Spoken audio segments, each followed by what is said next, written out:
Do you think if somebody got sober and they did the right things, it would be possible to see a dramatic change in their life in like a month? 1000%.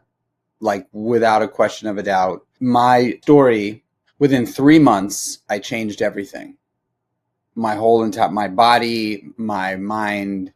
And now granted, I was ready. I was totally ready. So I think that's and what does that ready mean? It's very different for everyone, unfortunately. If you were able to encapsulate ready for an alcoholic and sell it, there'd be a lot more sober people. But ready really is a wide range for people. I was ready and I dove in deep, and I think I got very lucky that I was introduced to the world of fitness and nutrition out the gate, which gave me something to, and now I know, you say instant gratification. Like the beauty of fitness and nutrition for an alcoholic or an addict is that it gives you an opportunity to win every day.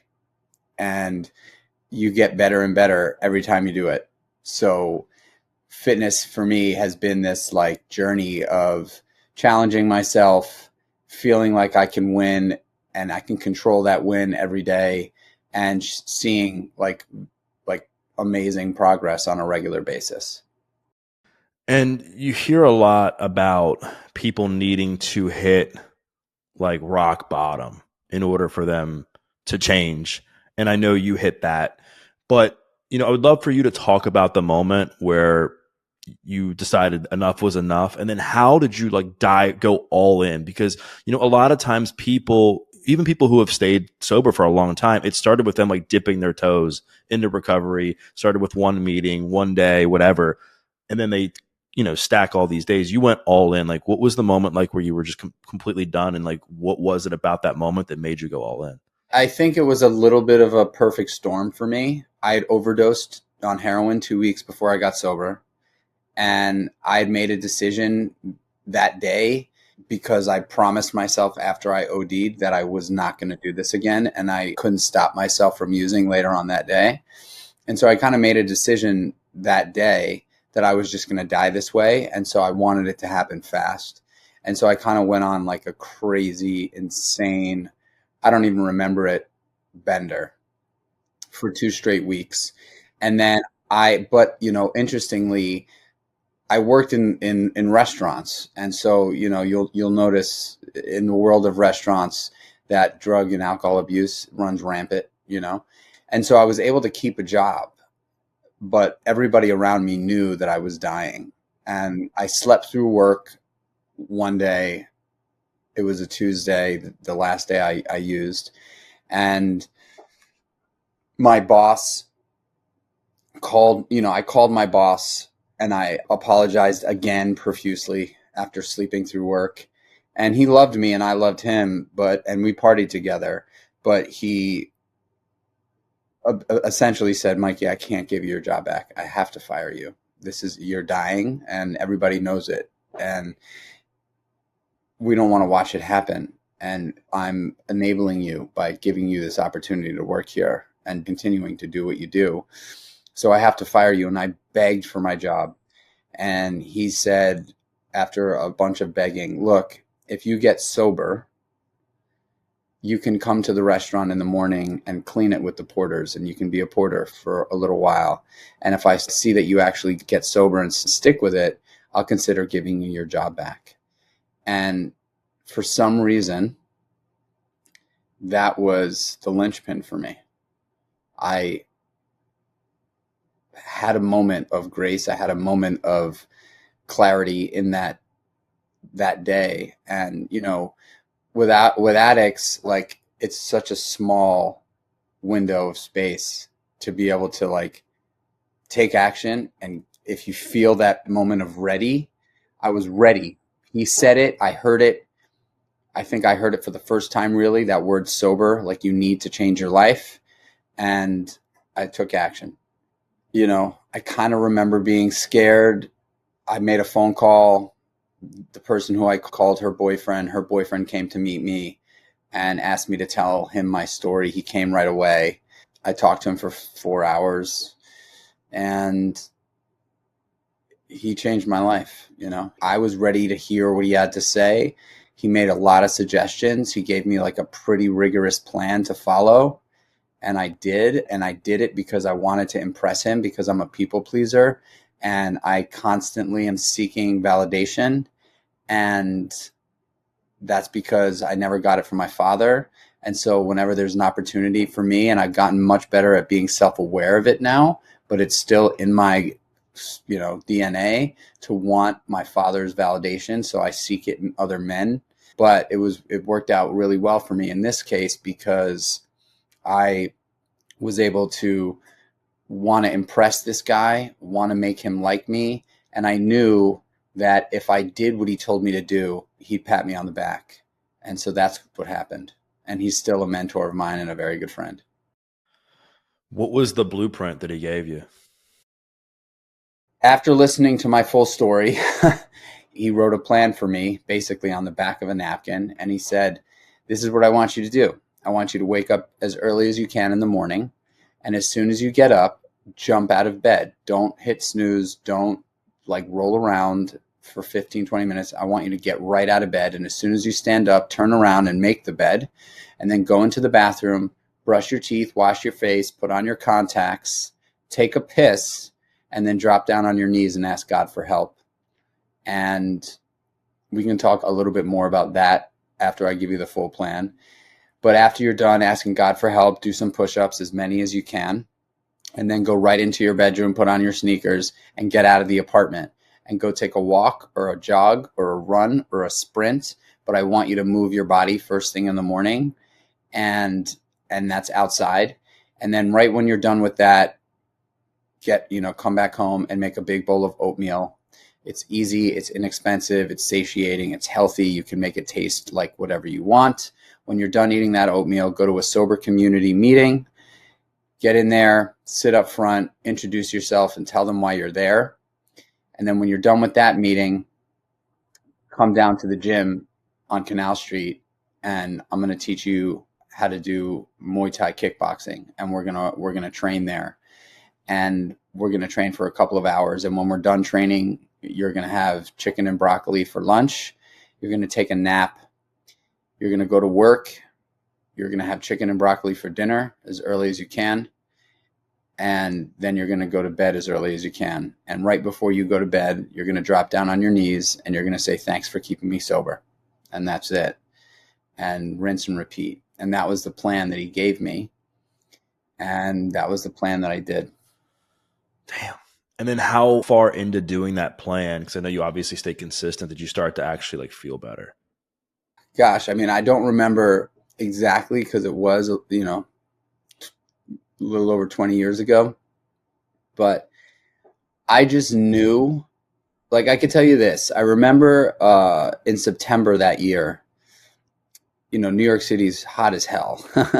And it was a hot summer. That summer was a hot summer, 2004. And I was on the floor of my living room. For some reason, I was just lying down on the floor, and my dog was with me. And I remember the air conditioning was blowing on me, and I felt for the first time in my life, and this was early September, so this is probably 2 or 3 weeks, like a month in, I felt free for the first time. I felt like there were wins in my life that were not criminal, because most of the wins that I had gotten for the 10 years prior to that were criminal wins, figuring out ways to get over on people. I want to get into fitness, but first I'm curious, you mentioned that drug and alcohol use and addiction runs rampant in the restaurant industry. Why do you think that is? It's just working at night. It's working at night. I think, a lot of people that work in restaurants kind of end up in restaurants. It's not their first choice. And so there's a lot of people in the world of restaurants that are in between, jobs, struggling to make ends meet, couldn't figure out another thing to do, so they just got a job in a restaurant. And so, there's a lot of vagabonds, a lot of vagabonds. I mean, we used to call it a pirate ship, People that work in restaurants, work in nightclubs, work at night, you're up at night late, and you tend to like sleep during the day. And it's almost this like vampire-ish kind of lifestyle, and it's not healthy. And so in order to sustain being up till 2, 3, 4 o'clock in the morning every day, or 5 days a week, whatever it is, you end up partaking in the things that happen at night: sex, drugs, and rock and roll, and that's kind of what it is. Was the restaurant industry your first choice? It was the first place that gave me a job when I was 12 years old. And so I started working in restaurants super young, and I worked every position in the restaurant business for the most part. And honestly, people are my superpower. That's if I get asked like, what would your superpower be? For me, it would be connecting with humans at scale. I love connecting with humans, and there's no better place than to connect with humans than in the world of restaurants, because you're surrounded by people all the time. People that you work with, people that are coming in to enjoy the restaurant. And so for me, it was just like a perfect place to just surround myself with people. So going back to my original question, if somebody's listening to this and watching this and they want to get sober, get clean, and dramatically change their life in 30 days, is the blueprint the same thing you got? Or how would you vary that today, now knowing what you know? I would say every single time I get an opportunity to work with someone that's stepping into the world of recovery, I give them the exact same blueprint. And if they can't do it, or if they refuse to do it, or if they don't want to do it, I tell them that I'm not the right guy. I believe that a combination of fitness, nutrition, sober community, prayer, that combination is the winning combo. It just is. And then ultimately that, there's other things that come along with it, like meditation and things like that. But for me, I can't tell you it's the only way, but I can tell you it's the way that worked for me. I think that, in the 12-step programs, the one thing that's missing is fitness and nutrition, because that's how you control wins. Going to a meeting is great, and it feels good, and it takes you out for an hour and change to communicate and connect with other alcoholics and addicts. But you don't necessarily walk away feeling accomplished. And I think when people are at their bottom, what they need is confidence. And the way you build, and cultivate confidence is through commitment and winning. And so if you can put little wins in your day, specifically in the beginning of your day, the chances of you being successful in sobriety are high. And those little wins for me have come in the form of what I put into my body nutritionally and how I move my body physically. And I would argue to say, if that was a step if there was a 13th step, we would see far more success in the world of recovery. And there's many people, including yourself, myself, Rich Roll, Zach Clark, and many others that preach about like fitness and so why it's so important for recovering from addiction. And you talked about why, so you answered that part of my question. The next part, something that I get pushed back on sometimes from people, is they say, well, what do I do? I'm super deconditioned. I've been smoking cigarettes. I can barely like walk up and down the steps. I haven't exercised in like 5 years. Like, what do I do? Like, what do you tell people that are willing to give it a shot with you? They're committed, but they're like, Michael, like, I don't know how much I can do right now. It starts with one push-up and a walk around the block. That's it. That's it. One push-up becomes 2, 2 becomes 4, 4 becomes 10, 10 becomes 20, 20 becomes 50. I still do every single morning. My non-negotiable morning routine is I wake up. Typically, my wife is in bed with me, so I don't make the bed. I sneak out of the bedroom. I make my way to the bathroom. I brush my teeth. I floss my teeth. I wash my face. I put on my contact lenses. I take a piss, I drop down on the floor and say my prayers. I do 60 push-ups straight. Then I do down dog, up dog for 5 rounds, and I do cat cow for 5 rounds. And that is non-negotiable for me. Period. Done. And I do that every single morning, no matter where I am, no matter how tired I am. That's what I do. And, there's a lot of things that I do that come after that in the morning, but that little piece is so important to my happiness and my success. What are some of the other things that you think are non-negotiables that can really help transform somebody's emotional well-being in recovery? I mean, connecting with others is really important. Feeling like you're not alone is really important. So, this isn't for everybody, but I will say that I don't know any sober addicts or alcoholics that are happy or that have stayed sober long-term happy without a support system. And for me, that came through Alcoholics Anonymous. And so if you're looking to get sober, I always suggest that, because it's a place that you can go where everybody will ultimately end up knowing your name and you feel like you're with your people, except you're not in a bar getting drunk or in a after hours doing drugs. You're sober, you're getting real, you're getting honest. And most things that you've done that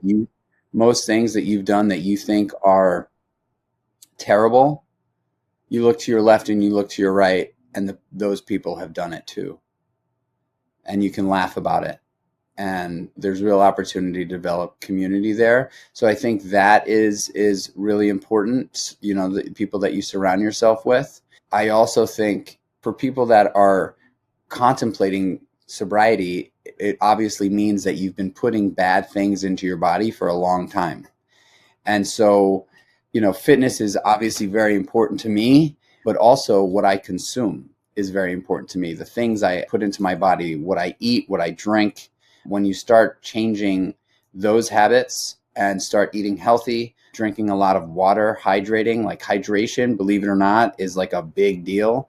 And most addicts just don't drink water, right? Don't hydrate. And so when you're hydrated, you're functioning better. So hydration is a big one for me. And finding a mentor, and that could be a sponsor, but finding someone that you can rely on, that you can call when you're struggling, has been, monumental in my journey. Nutrition gets talked about when it comes to recovery, but I think it sometimes gets washed away because fitness has been getting so much airtime over the last few years when it comes to covering the importance of it. Like, in your belief system, like, why do you think overhauling somebody's nutrition can be so transformational for somebody's mental well-being and recovery?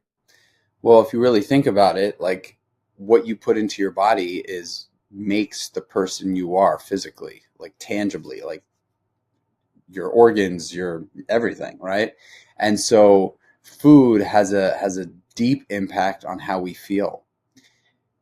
When you eat healthy food, when you eat food that actually nourishes your body, it makes you feel good, not only because you know that you're eating the healthy food, but it actually won't spike your blood sugars and won't impact you in a negative way, making you crave more food, making you there's a lot of food out there, specifically fast food and ultra processed food, that makes you actually crave more food, is not satiating. It makes you want more. And so it just feeds into that addictive cycle.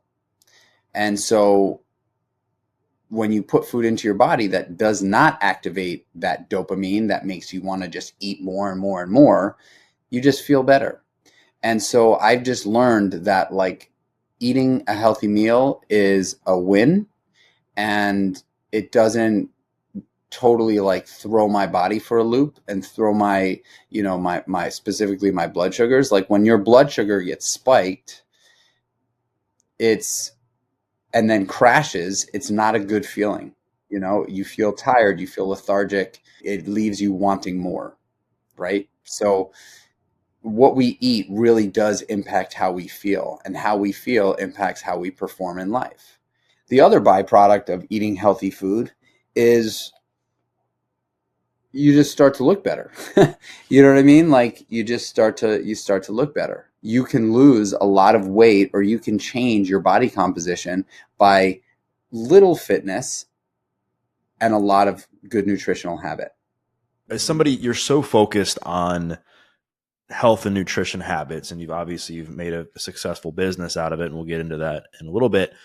What are some of the top habits that you live and die by when it comes to your health and nutrition? I don't believe in intermittent fasting. There's a lot of intermittent fasters out there, and more power to you. I believe that, our bodies function best with substance. And so I eat breakfast every single day. I believe in consistency. So if I know what I'm eating, it just takes a lot of the stress of what to eat out of the way. So I meal prep. Meal prepping for me is a big deal. I eat, pretty much the same breakfast every single day, and have been for 20 years. It's called Meal One. It's by the brand that I now own called Kreatures of Habit, but it's a high protein overnight oatmeal. I've been eating this oatmeal for many, many years. And so I just never, ever have to think about breakfast ever, because I know exactly what it's going to be, and it takes no time to make. For lunch, I typically prep all of my lunches on Sundays. And it's always going to be like a lean protein, veggies, and some sort of complex carbohydrate, whether it's going to be sweet potatoes or quinoa, but some sort of complex, sort of low, slow burning carbohydrate that's not going to spike my blood sugars. And then for dinner, it's similar. It's always like maybe a little bit more of a fattier piece of protein, a salad, and veggies. And I have healthy snacks. So I eat 3 meals a day, and I have 2 snacks in between those meals. And that's there to just keep me from ever being hungry. I don't like to be hungry. And I think like when you're hungry, that's when you tend to make mistakes.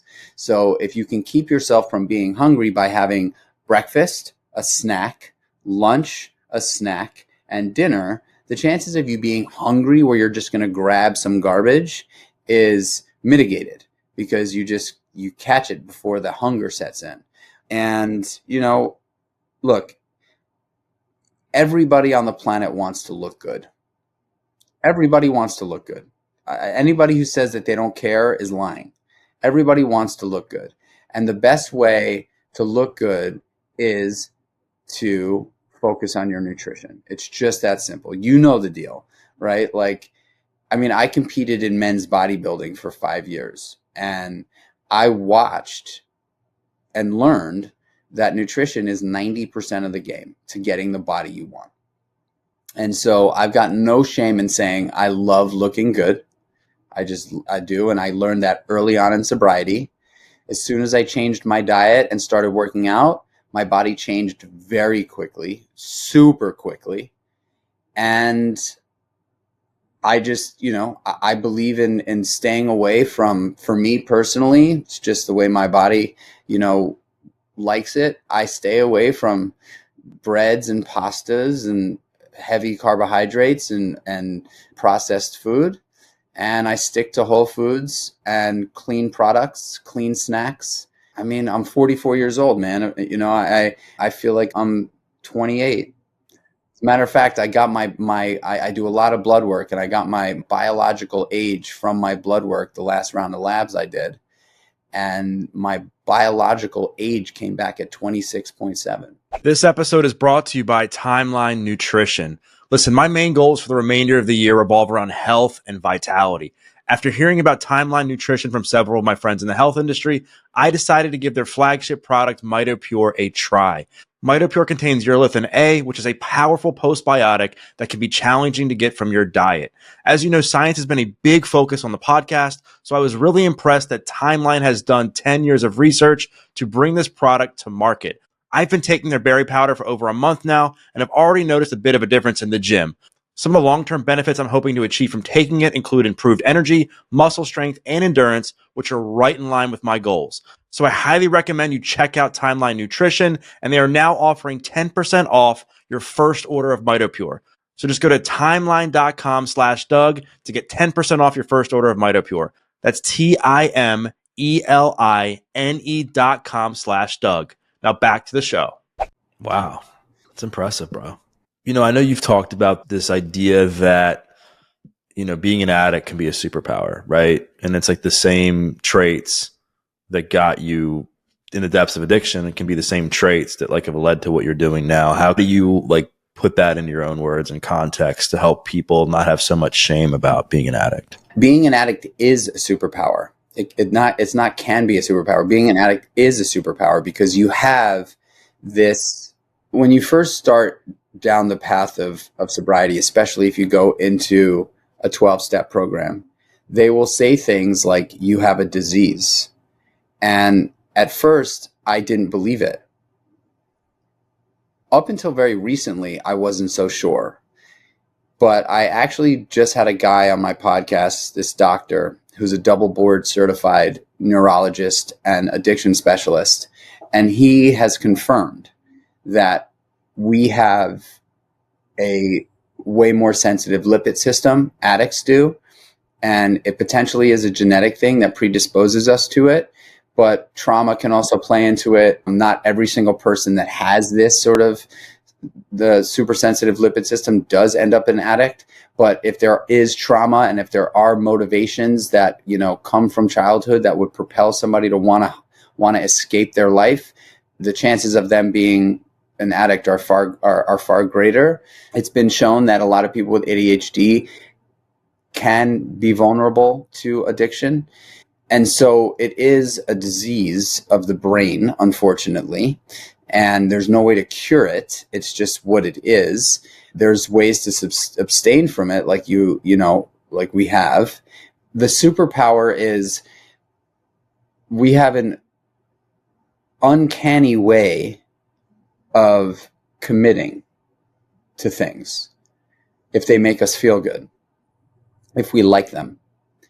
And when you strip away the drugs and alcohol from an addict, that ability to commit doesn't go away with the drugs and alcohol. It's still there. And so if you can channel that commitment ability to other things in life that are freaking awesome, you have an enormous amount of leverage. And that's why you see a lot of very successful, sober people in sport, in business, in everything. There's a lot of people that have come through addiction and are now in sobriety that have built insane lives, that are the best in class at things that they do because they are able to truly commit 10x what an average person is able to do. One of the many reasons that people relate so much to your story and what you share is your ability to get vulnerable. Like we said at the beginning, you got 2 decades plus of sobriety, and I'm sure you've learned a lot of lessons along the way. And I'm sure you've learned a few lessons like, man, I wish, even though it made me grow, I wish I would have learned this sooner. Like anything come to mind in the last like 5 years or so of hard lessons you learned in your life that you wish you knew sooner? Yeah, I mean, look, I think I take things personally. I'm a sensitive guy. And so I tend to take things personally. And I think it has a lot to do with my childhood.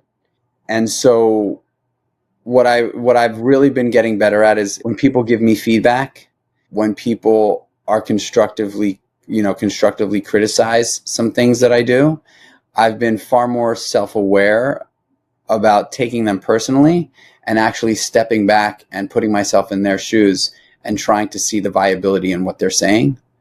So I think that's been a very, a successful growth trajectory for me, but it's painful, because I struggle with taking things personally. In 2019, I exited a business, and the partner that I had there, that I still have there, I mean, I'm still a part of the business, was, tough on me. It was really hard. And I don't think that he was actually trying to deflate me, but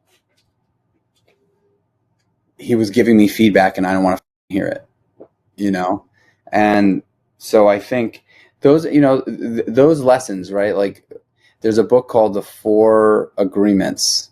And if you haven't read that book, anybody listening, I highly recommend reading that book because it's so great. If you can follow that book, it's an amazing book. But one of those agreements is don't take things personally. You make an agreement with yourself to not take things personally. And I've really been working towards that. If you don't mind me asking, what was the feedback that your partner gave you? That, yes, I'm the founder of the company. Yes, I created the brand, but I choose not to be involved in anything that I don't like doing. So I didn't care about the P&L. Like I didn't want to be involved in the P&L. Like it was not interesting to me. I'm not good at numbers. And so I just chose not to be involved. And he was like, you need to be involved. Like you need to know these things. You need to understand this stuff. And I just didn't want to hear it. And so it was like, for me, he's right that I definitely needed to be more involved in it. Now, it probably shouldn't have been what I was spending most of my time on, because why would I do that if I'm not very good at it and I'm good at other things? But how I perceived it was, you suck, dude, and you're never going to be good enough. And this is a part of the business that you need to be better at. And because you're not good at it and you don't really care to learn about it, you just suck. And that's how I took it. What would have been some of your best practice over the last couple of years to work on not taking things personally? Pausing. The power is in the pause. And when you hear something that you don't like from someone, if their opinion is opposing your opinion, if they critique you, I take a breath. I think also one of the greatest things that's happened in my journey, and I think what happens in a lot of sober people's journeys, is we learn the difference between reacting and responding in life. And reacting is very short-sighted, tends to be aggressive, defensive, and immature. And responding in life, meaning you take a beat before you say something in response to what somebody has to say. And that beat could be a minute, that could be 10 minutes, that could be 2 days, depending on the situation. I've learned to really, really respond, to focus on responding as opposed to reacting. Not if I read an email that I don't like, you can very easily just write or, react to that email and write something back that you're not going to like the next day after reading it. So I think it's really pausing, taking a beat, taking a breath, going for a walk, giving yourself some time to metabolize something, and also getting yourself humble enough to put yourself in the other person's shoes and try to see what they're saying. And, understand that if somebody feels like the exact opposite of how you feel about something, they feel like they are as right as you are. There's got to be validity to that. There's got to be validity to it. So you're doing yourself a disservice by just completely marking them, drawing a line through their name, or not considering what they have to say, because chances are you're going to learn something if you actually can appreciate it. And so that has been a massive, sign of growth for me. Really taking a beat, pausing, really responding, or not responding at all. Sometimes I just don't say anything if I don't feel it necessary. I used to think it was important to hear my own voice. I used to think it was important for other people to hear my voice. And now if I'm sitting in a meeting and don't say anything, I feel like it's more productive than if I say things. I'm sure people know by now that you are a creature of habit. You've created a brand, around that, getting into that. Like, I know it's more than just the oatmeal to you. Like, I know there's a deeper meaning. Like, what is the actual meaning behind Creatures of Habit? Why the oatmeal? Like, why do you believe in it so much? Habits will make you or break you. It's just that simple. they will make you or break you. And I've lived on both sides of the tracks there. The oatmeal for me was a win from day one that gave me confidence in being able to change. Anybody can change at any time. That is just the facts. You might not think so. You might have tried 100,000 times. You might not believe in yourself, but I'm here to tell you that anybody can change at any time. It doesn't matter how far down the road you've gotten. It doesn't matter how deep in the hole you are. You can change.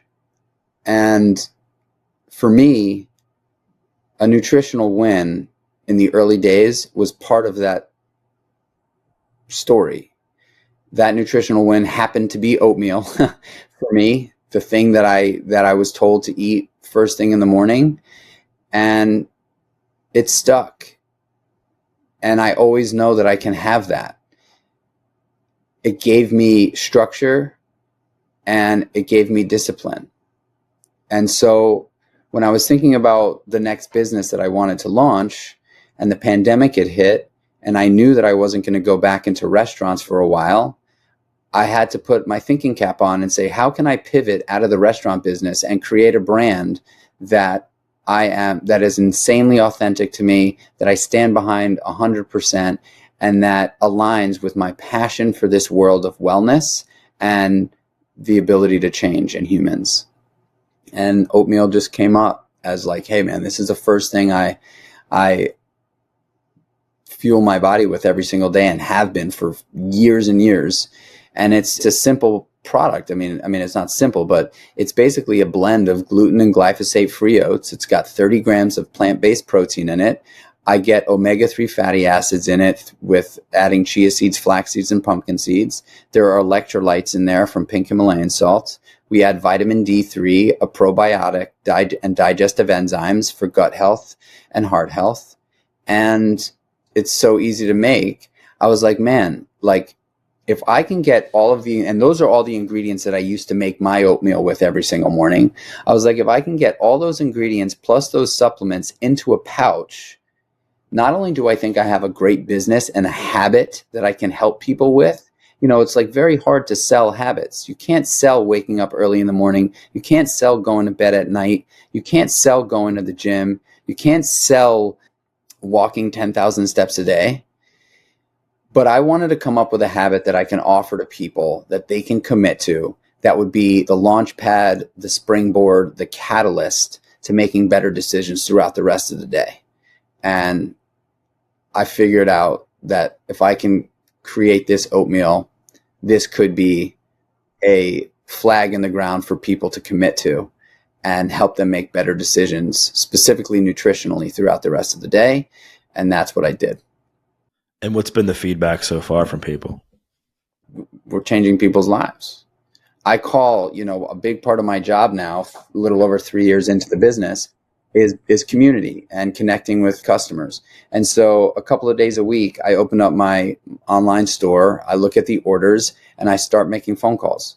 And I call customers all the time to connect with them, to build community, but also to learn from them and to hear their stories.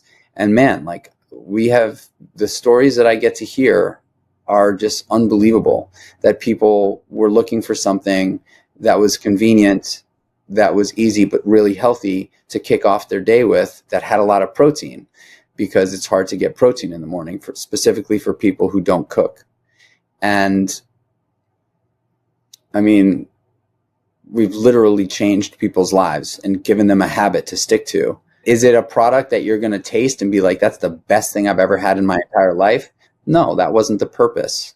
The purpose was to make something that was delicious, that was convenient, and that was easy for people to have as a way to kick off and also stick to a healthy lifestyle with a lot of protein. And honestly, man, like, my vision for this was being able to create this brand that was all about nutritional healthy habits, but also be able to tell my story of overcoming adversity and how I did it and how this product was a part of it for me and how I want to share that with other people, you know? That's a good place for us to end, my man. What a story. You know, I love that you continue to reinvent yourself and really admire you for what you've done with Creatures of Habit as well. If people want to learn more about Creatures of Habit, if they want to follow along on your journey specifically, where can they do that? Yeah, you can follow me anywhere at Michael Chernow. I'm on social media a lot. And then Creatures of Habit, it's Creatures with a K. So creaturesofhabit.com is our website, at Creatures of Habit on all social media platforms. And we actually created a discount code for your audience to be able to go in and try Meal 1. So the product is called Meal 1. That's the oatmeal. We also have a sleep support product, which is called Creatures Sleep. And it's a melatonin-free sleep support hot chocolate that helps you relax, fall, and stay asleep and get really good quality sleep at night. So the code is Advantage20. It'll get you 20% off, and it's the number 20. It'll get you 20% off either subscription or first time. And give it a shot. Give it a try. You know, I think most people that try it love it. You make it overnight. It takes 30 seconds to make, and your breakfast is ready in the morning. And then you get to finish your night with a delicious, rich cup of hot chocolate. And it's all in the name of better habits for better life and, you know, making a change. Love it. Well, I'll be sure to include the link to that as well as a discount code in the show notes. Michael Chernow, thanks again for returning to the pod. Thanks for having me on, brother. Thank you so much for watching. If you like this video, I really think you're going to like this video as well. I'll see you there.